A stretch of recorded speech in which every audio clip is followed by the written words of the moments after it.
Hey guys, what's up? And I'm back for another movie review. This is Ivo once again, and today I'm going to review and talk about a sequel, and that's of course John Carpenter's Escape from LA.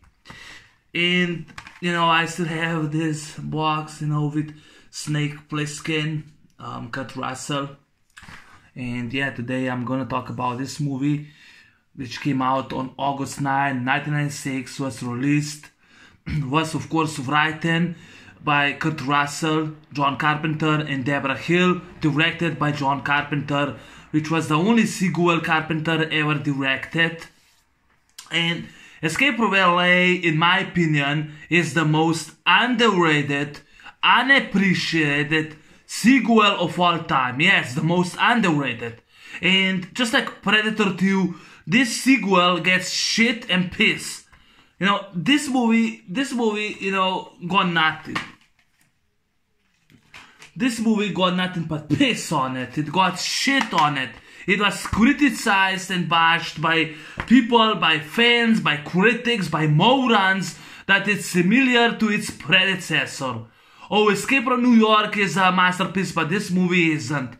In my opinion, Escape from LA is actually my favorite of the two, and I actually read that John Carpenter said that to him, this movie is better than Escape from New York. He said it's 10 times better, and I agree. I agree, it's 10 times better, but I'm the only one with John Carpenter on this because people are more fans of Escape from New York.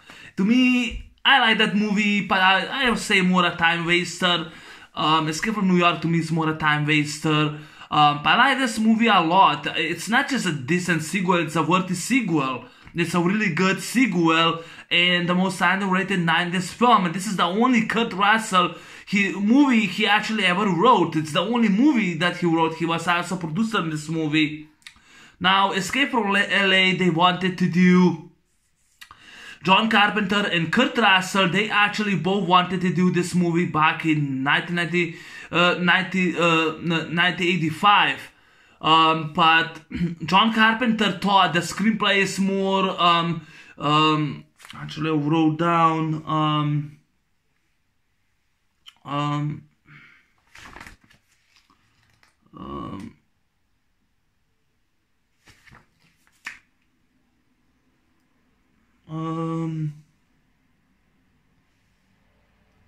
too light, too campy. Yeah, John Carpenter thought that this the screenplay that they actually did was too light and too campy. Now, the reason why Kurt Russell, I think this is the only sequel Kurt Russell was in it, except Fast and Furious, which he had a cameo role, in The Fate of the Furious. I think he had a cameo role in F9. He had a cameo role, but this is the only sequel in which he starred. And Snake Plissken, I'm just gonna show you. Snake Plissken was Kurt Russell's favorite character he ever played. After 15 years, the costume that he wore, fit to him once again. And he wanted to he wanted to play the character once again. The problem was, like I said, John Carpenter thought the screenplay was actually to him way too light and too campy, and it was actually development for 15 years, because Escape from New York came out in 1981, this came out in 1996, so it was 15 years, and yeah, and that actually was in the film.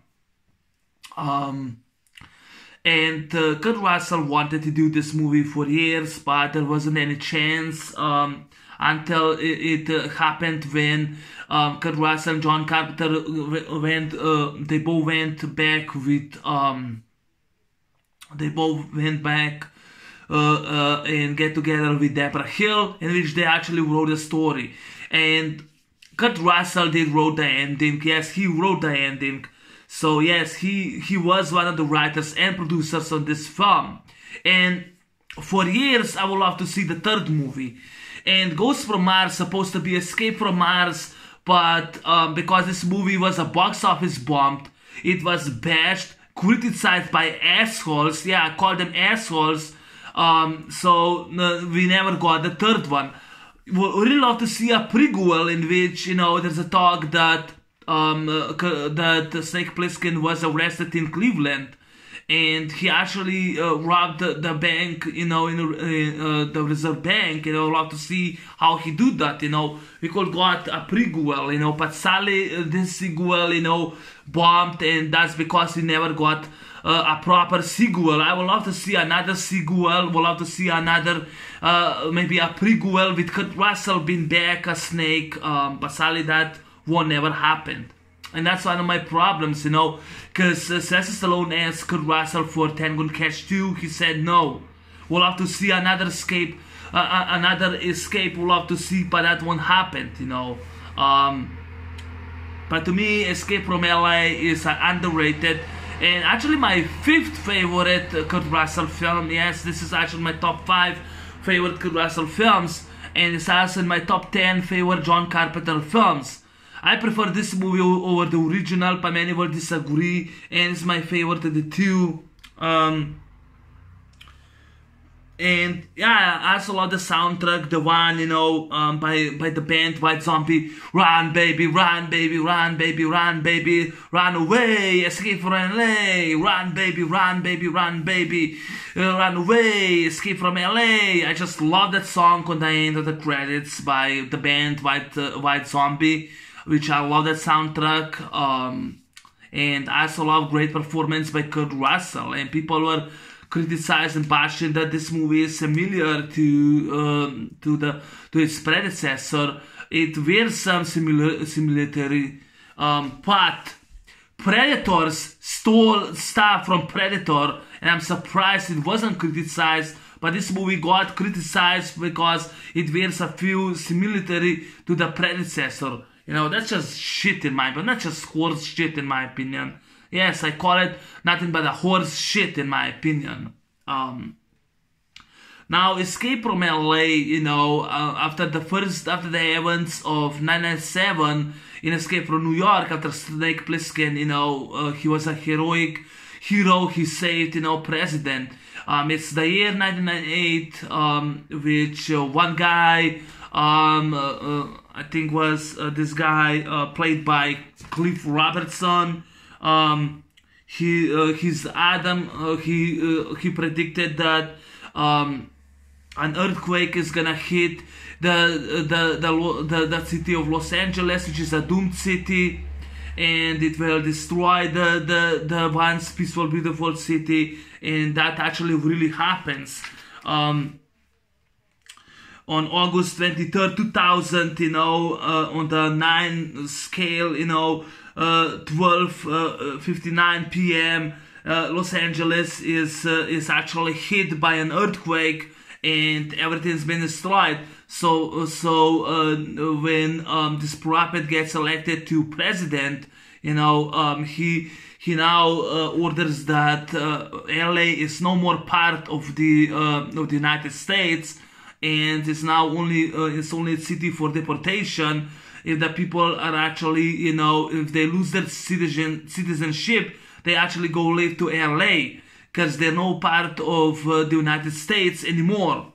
And in the round, you know, the mainland, there's a police force like an army, and there's impossible to escape, you know, from LA. Then no one can escape.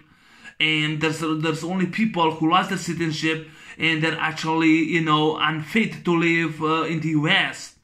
And like I said, the island, you know, of Los Angeles, no more part of the US. And by president, you know, there's a new law in which he's a current president, and there's a new law that around the Washington, D.C. and Virginia to his own town, you know, it's around LA. So LA is no more part of there. So now back in 2013, which I'm glad that we're back in the future. Utopia, daughter, played by A.J. Langer, awesome actress. She was The People Under Stairs, which I love that movie. Well, in Wes Craven's The People Under Stairs, she played Alice in that movie. In this movie, she plays the daughter of President Utopia. And Utopia steals an airplane, and she steals a black box on a device that's actually a satellite device, satellite system capable targeting electronic devices, anywhere around the world. And president wanted to use this for domination of the world and destroy all the enemies, by this remote control, who can control the satellite dishes, around the world, satellite system capable, satellite system, and that's actually a black box, which is a remote control in it. So Utopia stole she went and she stole that black box, and she landed in LA. And when they tried to find out what's going on, that she was manipulated, it turns out that she actually works now for Cuervo Jones, played by Georges Coraface, and he's actually a terrorist a terrorist leader, Peruvian Shining Path, and she bring that box to him. And just like the president, Cuervo Jones also wants to dominate, and he wants to destroy everything on this earth. He wants to dominate the world. Just like the president. So now, because the president wants the black box back, so they go and they send the rescue team. Everyone's dead except one guy is probably still alive. So they have no choice. They actually they go and recruited Snake Plissken to do the job. Snake doesn't want to, just like in New York, he doesn't want to do, he just doesn't want to do what everyone's telling him what to do, and like President Adams says, I'm your president, and they try to force him. He says, whoever's gonna stick my needle, I'm gonna rip their throat out, He says something like that, but he's already been infected with a virus, and he has 9 hours, until the virus kills him.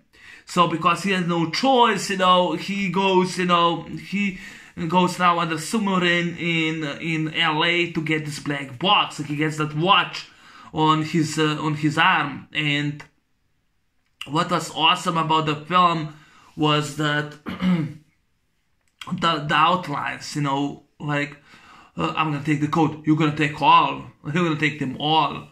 I'm taking the coat, you're taking them all, and he goes in a submarine, he lands, in Los Angeles, he goes faster, he lands in Los Angeles, he also uses his machine gun and fires on the captain of the police force and that woman, and it's actually a blanks in the magazine, and he goes to Los Angeles, and he's looking for Cuervo Jones in order to get the black box, and president ordered him that he should kill Utopia, and he didn't, and that time, we see actually John Carpenter's vision of the future, how the future looks like, and that's what he did in Goes to Mars. And that's one of the reasons, because it Goes to Mars supposed to be Escape from Mars, and Snake Plissken should be one of the convicts, but they changed it to Desolation Williams, and Ice Cube replaced Kurt Russell because this movie bombed at the box office and didn't do well. And I wanted to see a sequel for years, but it didn't happen. The budget of this movie cost $50 million, because the first one, New York, Escape from New York, cost only $6 million. This one cost $50 million and made only $25 million worldwide. Which that's really sad that it made that much, that less money, that it didn't do well, at the box office, and it bombed.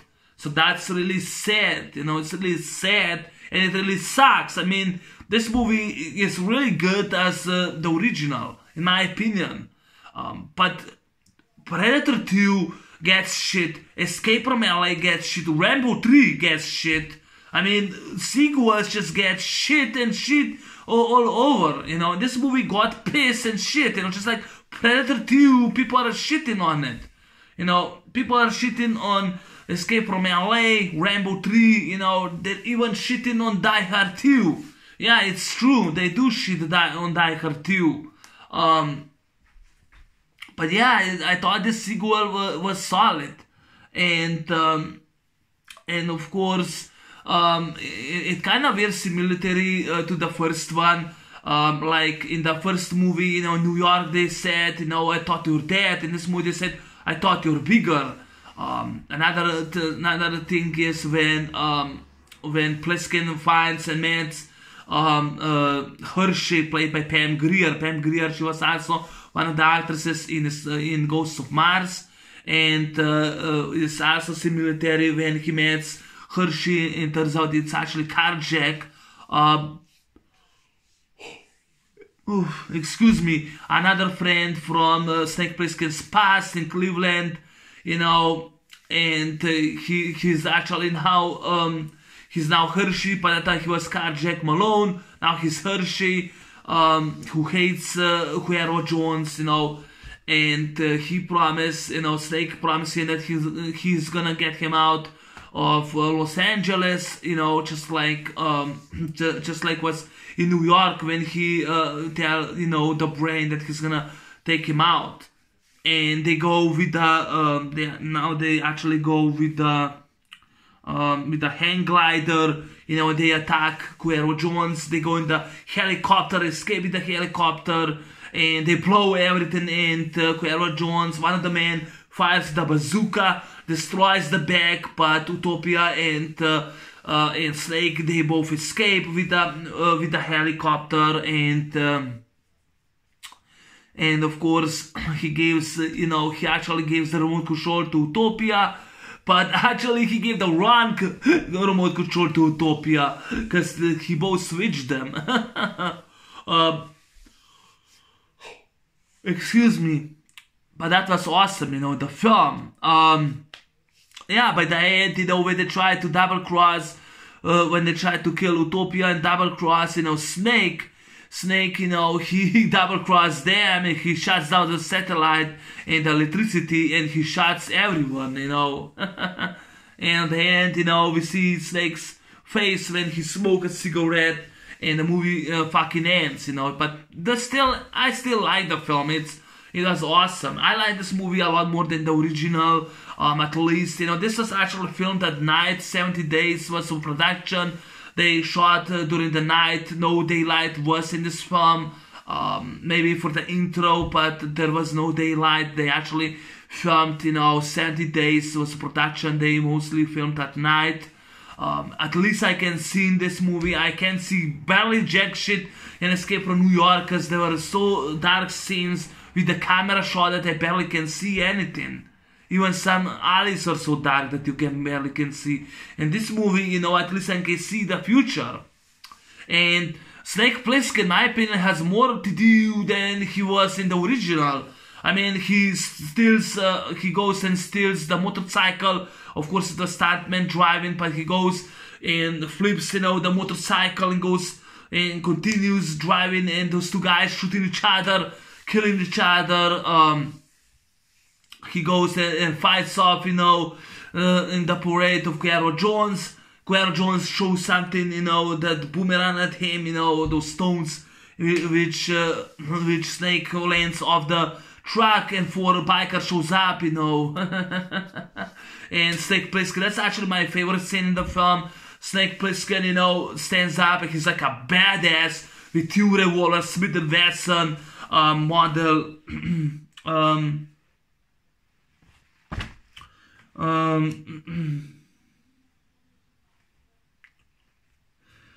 model 629, performance center, 6 rounds, Smith & Wesson, and he says, I'm gonna give you asshole one chance, why don't you say we play a Bangkok rules? And he grabs the can, and says, nobody draw until this hits the floor. Shows the can, grabs two guns, draw. That's my favorite scene, and I love the music soundtrack by John Carpenter. I think was Howard Payne or Howard Stern. I think it was Howard Stern. And I just love that. Nobody draws until it hits the floor. Once say we play the Bangkok rules, and he throws a can, you know, and the can is up in the air. He grabs the 2 guns, shoots them, you know, says, draw. And I love that scene. Or I love, you know, the scene when this guy, you know, he's looking for the 6th member, the rescue finds him dead, you know, and this guy keeps showing knives. They said, you know, I'm gonna for the body, I can show the knife. And Snake is not interested. This guy brings another guy, you know, with him. And because Snake ignores him, the guy tries to throw the knife at him. And Snake turns around, shoots him with the machine gun, you know, blasts him to pieces. I just love that scene. There's another scene when Snake Plissken is actually surfing. He's on a board, he's surfing, you know, on the board. And Steve Buscemi is also the guy, you know, who double-crossed Snake. He shots him in the knee, you know, and Snake goes and he goes and surfs, you know, and we see that he's a decent good guy, you know, at least better than the original. And original, he was way too much serious. This movie was also had a humor, in my opinion, and we see that he's a good guy. And President told him that he should kill Utopia, but Utopia is a good girl. She's not a bad. She was just manipulated by this asshole, you know, and she realized that he was not the right one, you know, and Snake Plissken's a good guy. He lets her live. In the end, you know, he helps her to escape LA. He also saves her by the end of the film, and he goes and turns out the satellites, you know, and shuts down the power. He saved her. They wanted to fry her on an electric chair because to the president, she was now a traitor. I mean, this guy was a monster. This guy was a psycho and a monster, you know. Not meaning the actor, but the character. This guy was a psychopath. He was a monster for a leader. And he wanted to kill and sacrifice his own daughter. That movie, that actually really fucking sucked. But yeah, but yeah, he saves her, you know. The action sequences are still good one, you know, when Snake Plissken drives motorcycle or he lands, you know, with a submarine, you know, he parks the submarine and whole floor drops down, you know, and Kurt Russell hangs himself. But the guy who was climbing up was not Kurt Russell, was a stuntman. You can see clearly that is a different stuntman. It's not Kurt Russell. But yeah, the costume still wears well on Kurt Russell. There's a basketball scene. I forgot to mention the basketball scene. In the court, you know, there's actually, you know, you have to go, you know, from basket to basket, you know, and you have like 10 seconds and you have 10 shots, and if you miss the ball, you get shot. You know, if you throw the ball on the end of the buzzer, you get shot. And no one, you know, so far left alive, nobody. And Snake Plissken plays the basketball. He goes and makes 10 points, you know, like a badass he is. He throws the balls, catches before the buzzer ends, you know. And he shows, you know, by the rules, and he survives, you know. He's the first one that survived the basketball, you know, court death scene. I love Cuero Jones, who says, "I give you the death of Snake Plissken," you know. I forgot to mention the death of Snake Plissken. Or he surfs. I love the scene on the surfing. Love the soundtrack by White Zombie Divan, you know. Run baby, run baby, run baby, run away, escape from LA. I just love that, you know. I love the song on the end. This movie is supposed to be a hit, but sadly it wasn't. But I prefer, you know, I actually prefer this movie over this one, you know, the original, but that's just me. Because people say Escape from New York is a masterpiece classic. I agree, but I'm not a fan of that film. To me, it's not a classic. To me, it's a good film. This one is actually, you know, this movie, Escape from LA, is underrated in my opinion. Not just underrated, in my opinion. Bruce Campbell is also the general surgeon in this movie. He wears a different mask face on it, and there's a scene when he tries to cut Snake Plissken's eye out, and Snake uses the dart that he was given, when he got the equipment, shows him the dart, and he goes, cuts his rope, and Snake cuts himself, grabs him, the gun. He says that girl, Valeria, the actress who played Taslima, Valeria Gulino, I think who played Taslima. He saves her, and she also gets shot, by drive shootings by the gangs. And the movie, was actually now the development of this movie was in Los Angeles, January 17. An earthquake struck LA in 1994. So Kurt Russell and of course Kurt Russell and John Carpenter decided to do a story about a film in which this movie more focus, more deals with earthquakes, floods, mudslides, drive-by shootings, and darkness of Los Angeles. That's what they wanted to do, and Kurt Russell wrote the ending himself. So he got, so he wrote with Deborah Hill, John Carpenter, who wrote the story. I don't get it why this movie wasn't such a big hit. I still remember seeing this movie on VHS tape. It was in a video store, back in 1997, because it was released in 1996. I saw in the video store the VHS tape, and not from Escape from New York, from Escape from LA I saw, because that time was a hit. I don't know why the fuck this movie even was a box office bomb. That sucked. But that time it was a hit, in my opinion. But yeah, it actually dealt with the film, it actually dealt with earthquakes, mudslides, floods, because you see in the movie, and of course the darkness of LA, the drive-by shootings. You see kids with Uzis, shooting on everyone, and Taslima gets killed. But yeah, it kind of is similar to when Carjack, and I think it was another member of Carjack, gets killed in a helicopter. Or Taslima gets killed, just like that girl he met in New York, the diner, she gets killed. But at least in this movie I can see how Taslima gets killed, unlike in that movie I barely can see, how that girl was killed.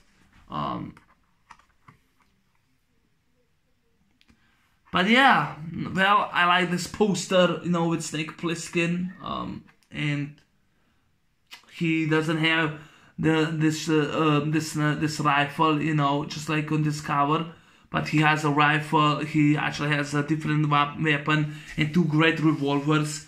But like I said, my favorite scene will actually be the Bangkok Rules. Four gunmen, shows up with motorcycle and says, I'll give you assholes one chance.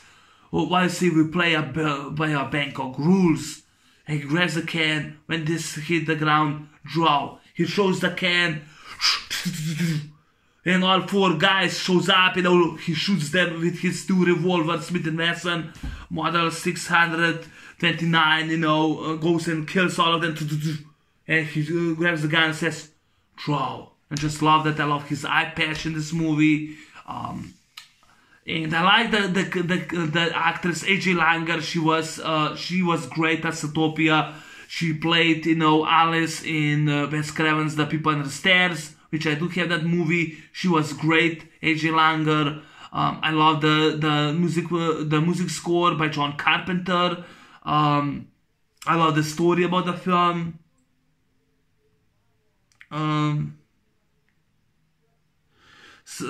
Yeah, and of course I'm gonna write this.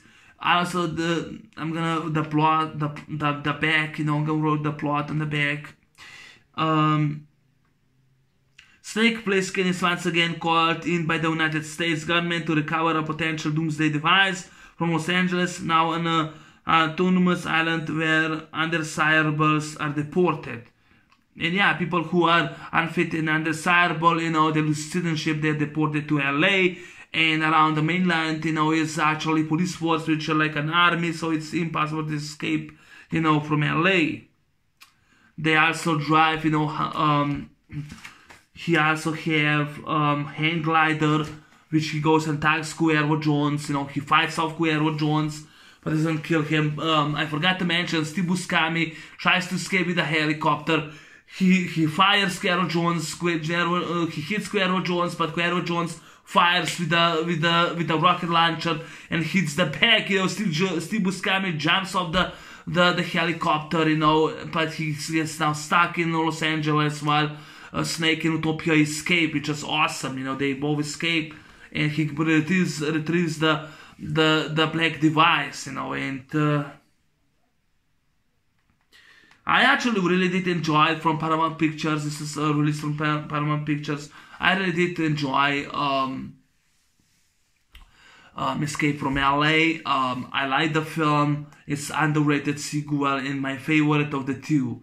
But that's my review on Escape from LA for Kurt Russell.